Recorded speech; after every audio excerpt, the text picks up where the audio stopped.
President Biden and Israeli Prime Minister Benjamin Netanyahu are set to talk on the phone today. This comes just days after 7 humanitarian aid workers from the U.S.-based non-governmental organization World Central Kitchen were killed in airstrikes.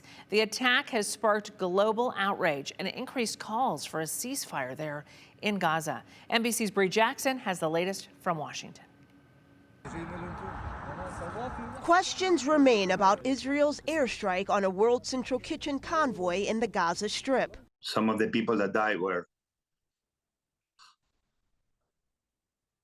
my friends. The organization's founder, Chef Jose Andres, demands answers. They were targeted systematically, car by car.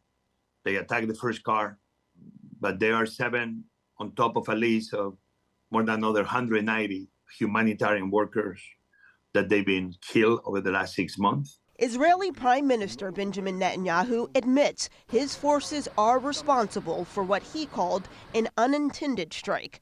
President Biden criticized Israel for not doing enough to protect civilians. He's outraged and he's heartbroken. The White House says it shares the goal of dismantling Hamas in Rafah. But we do not want them to conduct a full-scale operation that we believe would not only lead to a high number of civilian deaths. Nearly 200 humanitarian aid workers are among the thousands of innocent lives lost since the conflict began. This most recent attack emphasizes the dangers involved for those only trying to help. It's very difficult to provide aid.